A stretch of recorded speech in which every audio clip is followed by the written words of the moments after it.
mungkin lah, sebenarnya bukan pencitraan, cuman buat aku di saat aku tampil di depan orang banyak itu kan, ya masa aku harus sedih, harus nangis gitu walaupun aku punya permasalahan. Jadi sebenarnya sama aja kok gitu sama manusia-manusia yang lain yang pasti pernah sedih, pernah down, pernah ada permasalahannya juga gitu. Cuman kebetulan kan memang kalau kita ya mungkin public figure gitu, ya yang jelek-jelek ngapain diumbar gitu. Jadi jelek-jelek ngapain diumbar gitu. Jadi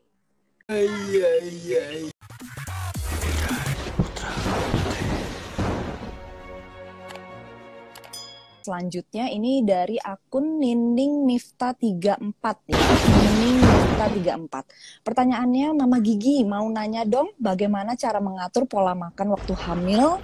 Karena banyak kan ibu-ibu hamil yang sulit buat makan atau nyemil. Apakah sama kayak ibu-ibu lainnya? Ih, kalau hamil mah malah nyemil mulu kalau aku mah. Kalau kamu gimana, Gi? Yang hamil yang ini nggak terlalu pasti biasa aja, kalau lapar makan gitu, nggak yang terlalu gimana gitu. Terus dengan dengan pengalaman kehamilan yang pertama gitu, kayaknya ya kalau buat aku ya nggak bisa juga yang kita tuh yang blas banget gitu ya kalau mau makan gitu. Apalagi sekarang mengingat umur udah 30-an gitu, apapun kita juga tetap harus jaga kesehatan gitu kan.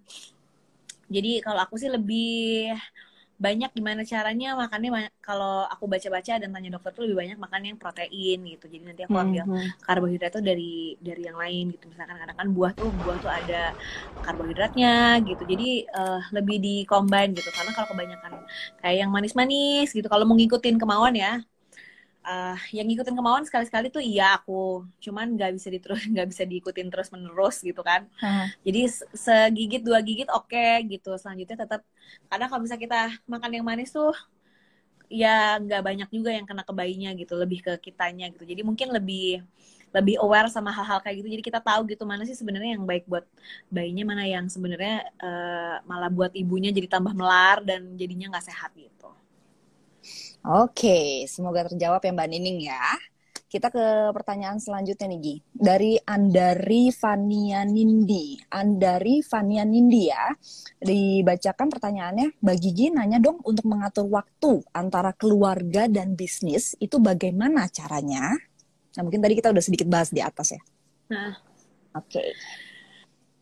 Ya tadi itu yang tadi aku bilang sih gitu. Kalau aku percaya memang aku udah punya komitmen dan prioritas, dan sambil belajar juga sih sebenarnya. Ini bukan berarti aku tuh udah kayak gini ya gitu. Aku tuh lagi belajar juga gitu untuk bagaimana sih membagi prioritas. Kalau buat aku sebagai perempuan udah punya suami, udah punya anak, memang seharusnya memang kodratnya dan memang prioritasnya memang di keluarga dulu gitu. Dan tapi alhamdulillah aku dikasih rezeki punya kerjaan tuh yang di rumah juga, jadi bisa sambil ngurusin anak, ngurusin suami, ngurusin segala macam yang ada di rumah gitu.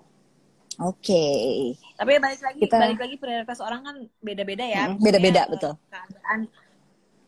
Keadaan beda-beda, prioritas beda-beda. Jadi nggak bisa disamarata sih menurut aku. Oke, thank you Gi. Kita ke pertanyaan selanjutnya Gi ya.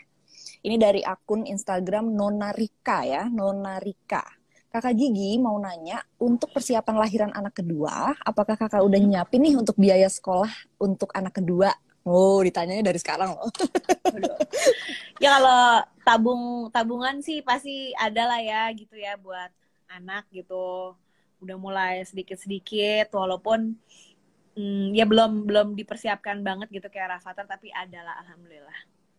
Oke, mungkin tuh pertanyaan lebih cocok buat aku Gi. Gitu, Mbak Fani, persiapan biaya sekolah anak kedua gimana? Belum sama sekali. Oke, thank you Gi. Kita ke pertanyaan selanjutnya dari Laila TDH. Laila TDH ya. Mama Gigi, ada nggak produk pegadaian yang Mama Gigi pakai? Nah, sekalian ngulik. Produk pegadaian yang aku pakai itu salah satu ya itu tadi investasi emas, jadi ya? tabungan emas, ya. Oke, berarti kamu udah download aplikasi pegadaian digital ya, karena transaksi emas bisa lebih mudah nih Gi. Kamu nggak perlu outlet pegadaian. Iya. Ya. Apalagi kemarin tuh kalau bisa nemuin nama yang cocok buat adiknya Rafathar juga kan bisa dapat emas kan dari Rafina gitu. Ya Oh Gi ya? iya. Ada giveaway juga ya Gi Iya ya? ya, iya. Oke, Iya, oke, oke. ya itu kan seru-seruan lah ya. Tapi ya memang Seru-seruan. kalau aku sih percaya nama anak tuh memang harus dicari sama bapaknya. Jadi kalau aku percayanya gitu harus harus papanya. Tapi by the way udah nyari-nyari nama. Oh, nyari udah sih. Cuman ya itu dia aku selalu kalau nama anak tuh harus harus harus papanya ngasih. Terutama kan anaknya laki gitu ya. Jadi yang ngasih nama tuh harus papanya. Oh, berarti sama kayak aku sih. Kalau jadi kemarin kesepakatan dengan suami tuh Gi ya. Kalau anak perempuan aku yang ngasih nama, kalau anak laki-laki dia yang ngasih nama. Kebetulan anak pertamaku perempuan, jadi namanya aku yang kasih nama. Anak keduaku kebetulan laki-laki, suamiku yang kasih nama gitu. Oke, kita ke pertanyaan selanjutnya Gi. Dari Tita Tamis ya, akun Instagramnya Tita Tamis mau nanya untuk Gigi, investasi di mana aja ya Kak untuk dana pendidikan anak? Nah, ya itu sebenarnya kan bentuknya bisa apa aja ya gitu, maksudnya nggak harus yang memang kan mungkin ada ya kayak apa ya ada apa sih asuransi pendidikan kayak gitu-gitu. Kalau aku sih nggak harus kayak gitu ya, itu salah satunya misalnya dengan tabungan emas itu kan bisa kita yang ini tabungan emas, yang ini akun yang ini buat pendidikan, mungkin tabungan yang lain buat apa gitu, jadi nggak harus spesifik gitu menurut aku. Cakep. Memang tabungan investasi emas tuh udah paling cakep itu. Mudah, gampang ya kan? Oke, lanjut. Ini dari akun Ayu Trisna 45. Pengen tanya sama Mama Gigi. Tanya dong gimana caranya bisa selalu ikhlas dan bahagia di situasi apapun. Iya Gi, bener Gi. Pengen nanya juga deh Gi. Tuh aura positifnya gimana tuh bisa kecipta terus? Ya itu kan sebenarnya apa ya, ya orang pasti akan ada naik turunnya. Kebetulan memang aku kan kerjanya kan di dunia yang harus ya begini gitu, harus tampil gitu, nggak mungkin lah, sebenarnya bukan pencitraan, cuman buat aku di saat aku tampil di depan orang banyak itu kan ya masa aku harus sedih, harus nangis gitu walaupun aku punya permasalahan. Jadi sebenarnya sama aja kok gitu sama manusia-manusia yang lain yang pasti pernah sedih, pernah down, pernah ada permasalahannya juga gitu. Cuman kebetulan kan memang kalau kita ya apa namanya, mungkin public figure gitu, ya yang jelek-jelek ngapain diumbar gitu. Jadi ya dengan cara bersyukur gitu, maksudnya yang ngelihat ya kalau ngelihat misalnya kalau orang lain ngelihat aku kayak gimana gitu, atau aku ngelihat siapapun itu ya pasti akan semuanya lebih indah gitu sebenarnya. Tapi kan kalau kita lihat lagi sebenarnya masing-masing tuh ya punya kelebihan dan kekurangannya masing-masing gitu. Oke, nah itu dia. Tapi kalau aku sih nggak bisa tuh kayak Gigi, sabar gitu. Kayaknya aura positifnya ada. Aku tuh kalau meledak meledak, kalau lagi enggak gitu. Nggak bisa Ya kayak kan Gigi. kalau lagi meledak masa aku harus live gitu kan, nggak mungkin. Jadi ya pasti nggak ada yang tahu lah gitu. Kalau ya pastilah nggak mungkin lah, sebagai kita manusiawi wajar gitu, kita pasti pernah meledak, pernah sedih, pernah kesel, pernah bete gitu. Cuman kan ya kalau aku sebagai public figure nggak mungkin lah gitu kalau aku harus bersedih-sedih gitu atau ngapain yang jelek-jelek gitu di depan umum. Bukan berarti aku maksudnya mau pencitraan ya, cuman menurut aku buat apa gitu orang lain tahu juga gitu. Betul, setuju. Berhubung masih ada waktu, ini pertanyaan juga masih banyak, kita bacain lagi. Oke, ini dari akun Meina Rahmawati. Pengen nanya nih, Mama Gigi, apa nih pengeluaran yang paling besar selama kehamilan kedua ini? Nah, biaya dokter kah? Biaya jajan kah? Nah, ayo. Apa ya? Ngidamnya gede nih biayanya nih Gigi nih dari kemarin. Enggak sih, sebenarnya kalau ngidam aku nggak terlalu ngidam karena apa ya, anak apa nggak, kalau aku tuh memang orangnya banyak mau gitu dari dulu, jadi aku tuh nggak consider kalau aku mau sesuatu itu ngidam, karena sebelum hamil juga banyak maunya gitu. Jadi aku nggak yang harus ini pakai alasan karena hamil ngidam gitu terus harus diturutin, tuh enggak gitu. Kalau mau ya, kalau mau sesuatu ada bisa kesampaian gitu, bisa dicapai, ada rezekinya ya kenapa enggak gitu aja sih. Jadi aku nggak pernah yang karena hamil jadi pengen ini gitu. Jadi apa ya, itu mindsetnya yang dirubah dari aku, cara berpikir antara ngidam dan enggak, hamil dan enggak gitu. Kalau untuk pengeluarannya sendiri yang besar apa ya? Ya karena mungkin banyak juga karena kalau misalnya anak itu kan apa jarak umurnya dekat kan nggak terlalu banyak pengeluaran ya. Cuman kalau misalnya memang jaraknya agak jauh kayak gini ya pasti ada beberapa hal yang harus dibeli lagi kayak gitu-gitu aja sih. Cuman nggak yang sampai yang gimana-gimana banget. Oke, thank you Gi. Tapi ini ada pertanyaan yang mungkin pengen didengar juga jawabannya dari Gigi untuk semua sahabat Pegadaian yang lagi nonton nih ya. Ini dari akun Endah Sriwaah ya. Mau nanya ke Mbak Gigi, ada tips nggak bisa ngerem keinginan untuk belanja biar duitnya buat investasi aja? Karena kadang ibu hamil suka gila belanja, nggak boleh lihat peralatan anak yang keren-keren. Kan? Bagus nih pertanyaannya. Ya itu dia tadi yang aku bilang, kalau kita memang udah niatnya mau berinvestasi, mau nabung itu kan kalau dijadiin prioritas pasti dipaksain jadi prioritas pasti akan didahulukan. Baru nanti sisanya kalau ada lebih ya baru kita bisa beli-beli yang lain gitu. Jadi memang harus dipaksakan dulu untuk nabungnya dulu. Misalnya punya uang berapa, memang udah komitmen mau nabung ya nabung dulu gitu. Oke. Thank you, Gi, sudah menjawab semua pertanyaan. Nah, tadi pertanyaannya kan ada banyak banget yang udah kita bacain ya. Tapi untuk penanya terbaik nanti akan diumumkan di akun Instagramnya @sahabatpegadaian ya. Nah, mumpung Gigi juga masih ada, ini sekalian mau bridging iklan juga nih, Gi. Karena kalau misalnya Gigi udah live, nanti juga pada ikutan live, ya nggak sih? Nah, buat teman-teman semua sahabat Pegadaian yang masih belum memiliki tabungan emas dari Pegadaian ya, mungkin bisa langsung download melalui App Store atau Play Store gitu ya. Pegadaian Digital Service, di situ teman-teman bisa membuka akun secara langsung karena kita sudah bekerja sama juga dengan Dukcapil, jadi udah menerapkan sistem KYC ya. Jadi di sana nanti teman-teman hanya men-scan KTP, men-scan wajah dan lain sebagainya sudah bisa punya rekening tabungan emas dari Pegadaian. Jadi caranya mudah, teman-teman bisa beli 1 gram, bisa beli 0,5 gram itu juga bisa. Jadi sisihkan uang teman-teman semuanya, baik itu uang jajan, baik itu gaji dari sekarang. Jangan sampai nanti menyesal di kemudian hari ketika kita membutuhkan dana darurat, kita tidak memiliki investasi apapun yang bisa kita cairkan. Nah, mungkin itu saja pesan yang bisa kita sampaikan pada kesempatan di sore hari ini. Kita lanjut lagi karena masih ada waktu. Kita ngobrol-ngobrol lagi bersama Gigi di sini ya. Gi, kita lanjut ngobrol lagi, Gi. Kalau misalnya melihat keluarga Gigi sekarang dengan Raffi, itu kan keluarga yang bisa dibilang harmonis. Banyak sekali teman-teman, alhamdulillah ya Gi ya, banyak sekali teman-teman yang melihat keluarga Gigi tuh senang banget, kayaknya adem gitu kan. Karena kan keluarga Gigi bisa dipantau di YouTube gitu kan ya. Ini sulit nggak sih Gi untuk memanage waktu, merekam kehidupan sehari-hari untuk dijadikan sebuah konten? Itu gimana bisa konsisten kayak gitu? Apakah perlu punya tim kayak Gigi dulu sampai berpuluh-puluh orang atau gimana? Ya alhamdulillah lah gitu. Semuanya emang dijalanin gitu aja sih sebenarnya. Cuman yang perlu diingatkan ya, setiap orang kan pasti punya pekerjaan masing-masing. Setiap pekerjaan itu ada resikonya masing-masing, ada kelebihan dan kekurangannya masing-masing gitu. Jadi memang ya alhamdulillah aku dikasih kerjaannya bareng sama suami, terus bisa dikerjain di rumah. Tapi ya mau nggak mau juga mungkin ada nggak enaknya juga, pasti semua kerjaan pasti ada enak dan nggak enaknya gitu. Jadi menurut aku itu is part of our job gitu, itu bagian dari pekerjaan kita yang memang harus kita jalanin gitu. Tapi kalau melihat perkembangan era digital zaman sekarang, banyak banget keluarga-keluarga baru yang bikin konten YouTube. Menurut kamu gimana? Apakah zaman sekarang YouTube dijadikan ajang untuk mencari uang dibandingkan bekerja? Itu benar atau tidak? Menurut Gigi nih gimana?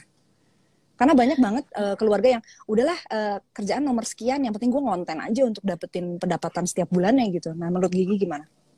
Itu kalau itu sih balik lagi ya ke ke masing-masing individu masing-masing gitu kan, yang tahu kebutuhannya kan pasti mereka sendiri gitu, yang tahu gitu tuh mereka sendiri gitu. Cukup enggaknya yang tahu mereka sendiri, itu pilihan sih. Cuman memang mungkin dengan dengan perkembangan digital sekarang ini kan kita memang diberikan keleluasaan gitu, punya punya pilihan lebih banyak lagi gitu. Mungkin kalau zaman dulu kan pekerjaan itu kan ya cuman itu aja. Dengan sekarang digital tuh istilahnya semua orang bisa jadi apa aja gitu. Jadi memang ya yang paling penting sih realistis ya gitu. Kalau misalnya memang cukup gitu, misalnya memang pengennya di situ ya kenapa enggak gitu. Tapi kalau misalnya memang gimana? Kenapa? Gimana lagi? Ya, itu ya balik lagi harus realistis. Kalau ternyata memang nggak works ya harus cari jalan yang lain gitu. Tapi gimana sih kalau kamu kan dari kecil memang udah Mama Rita mengelola sebuah production house, Framebridge gitu ya. Siapa sih yang nggak nonton FTV-nya Framebridge gitu ya? Bahkan aku juga dulu waktu sekolah nontonnya Framebridge. Gigi juga masih unyu-unyu ya, sekarang kita masih sekolah gitu kan. Dari dulu kan sudah berkecimpung di dunia entertain gitu. Nah kira-kira gimana sih caranya supaya anak-anak kita tuh juga bisa terjun ke entertain tapi tanpa mengorbankan sekolahnya. Karena jujur Li, aku sebagai pribadi juga pengen banget sih nyemplungin anakku tuh untuk ke dunia entertain. Entah itu nyanyi, entah itu main film, kayak gitu. Nah, menurut kamu bagaimana salah satu tipsnya supaya anak kita tidak terlalu disortir gitu untuk masuk ke dunia itu? Nggak tahu ya, kalau aku sih ngeliat dari keluargaku terus dan sekarang yang aku jalanin memang semuanya tuh nggak ada keterpaksaan gitu. Maksudnya ya balik lagi semua dibalikin ke individunya masing-masing, ke anaknya masing-masing. Aku pun nggak pernah dipaksa gitu. Aku juga pengennya anak-anakku juga nggak ada yang dipaksa. Diperkenalkan iya, maksudnya kan ya memang diperkenalkan itu sebatas karena menurut aku ya gitu, aku dan Raffi dan dulu ibuku tuh ada di dunianya seperti itu gitu. Jadi mau nggak mau pasti ke introduce gitu, pasti tahu lah gitu dunianya. Tapi balik lagi mau jadi apanya atau nyamannya bagaimana, passionnya bagaimana itu kalau aku dulu diserahkan kepada diriku sendiri, nanti anak-anak juga insya Allah aku tuh pengennya mereka tahu pilihannya sendiri. Yang penting kita sebagai orang tua memperkenalkan sebanyak-banyaknya opportunity yang ada di dunia sekarang gitu. Dia biarkanlah nanti dia berkembang, dan ya pasti namanya orang tua pasti mengarahkan iya, cuman aku sih nggak mau maksa kalau aku gitu. Oke, nah tuh ya ibu-ibu muda ya, termasuk aku juga. Kalau misalnya anaknya pengen dicemplungin ke dunia entertain ya nggak usah maksa. Tapi kalau misalnya anaknya mau, memang ada bakat ya nggak ada salahnya gitu ya. Kita lebih asah lagi. Oke, Gi, mungkin ke depan bikin lagi Gi konten-kontennya itu Gi. Aku suka nonton YouTube-mu tuh ini. Si AA. Ondel-ondel Pak Oyo itu loh, yang kartun itu loh. Itu lucu banget dan anakku selalu nonton itu. Jadi tuh mungkin era-era sekarang, zaman-zaman sekarang bisa dimasukin lagi tuh perilaku anak-anak lewat situ gitu kan. Kayak memperkenalkan lagi layang-layang, Rafathar AA main layang-layang, itu dikenalin lagi. Terus ondel-ondel Pak Oyoy, aku juga nonton, itu diperkenalkan lagi. Menurutku tuh program yang edukatif banget sih buat anak-anak. Jadi nggak cuma isinya kegiatan Raffi dan Nagita dan keluarga, tapi juga ada selingan film itu buat anak-anak. Ya tahu sendiri, zaman sekarang sinetron terus ya nggak sih gitu kan. Iya, gitu. Insya Allah lah nanti lagi kita produksi terus kalau untuk itu, insya Allah. Oke, bagus. Nah, Gi, kita pengen ada sedikit games dong sebelum kita ke sesi-sesi akhir gitu ya. Di sini ada quick answer games ya buat Gigi nih. Jadi Gigi harus menjawab dengan cepat pertanyaan yang aku lontarkan ya. Jadi ada pilihan A atau B, pilihan A atau B ya. Siap ya? Oke. Ya. 3, 2, 1 kita mulai. Normal atau sesar? Waduh, masih bingung nih, masih 50-50. Oke. Tapi mungkin 50-50. Sekarang lebih berat ke sesar sih. Lebih berat ke sesar. Tapi apa kedua. Pertanyaan kedua, anak nangis atau anak tantrum? Nah, nggak enak dua-duanya. Nangis aja. Oh, nangis aja. Oke. Ketoprak atau sate Padang? Sate Padang. Sate Padang. Oke. Kalau punya anak ketiga, anak cowok apa anak cewek? Duh, apa aja sih. Tapi ya, kalau bisa cewek alhamdulillah, tapi apa aja sih. Apa aja. Oke, siap. Tabungan emas atau emas batangan? Tabungan emas. Tabungan emas. Kalau boleh pilih Raffi atau Rafathar? Nah, lo ya pilih dua-duanya. Waduh. Raffi. Ayo. Oh, Raffi. Luar biasa Gigi, memang luar biasa. Oke, sekali lagi thank you banget Gi. Thank you banget sudah mau bincang-bincang sama kita di sini, sudah mau sharing-sharing mengenai persiapan kelahiran Gigi, terus sharing-sharing mengenai investasi juga, terus tadi kita sedikit ngalor ngidul juga dengan pertanyaan-pertanyaan lain seperti itu. Thank you banget di tengah kesibukan Gigi masih bisa meluangkan waktu untuk pegadaian. Sama-sama. Terima kasih semua juga yang udah nonton. Terima kasih Mbak, kita udah ngobrol-ngobrol sore-sore.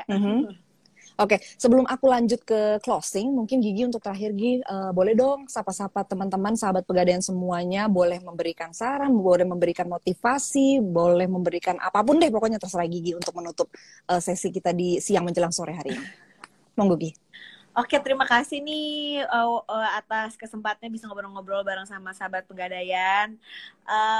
Ya pokoknya ya itu dia tadi kalau kita balik lagi masalah investasi gitu, ya memang harus dibikin komitmennya dan prioritasnya. Karena kalau misalnya nggak dibikin prioritas dan komitmen pasti nggak akan kejadian. Mumpung sekarang mungkin kalau yang punya apa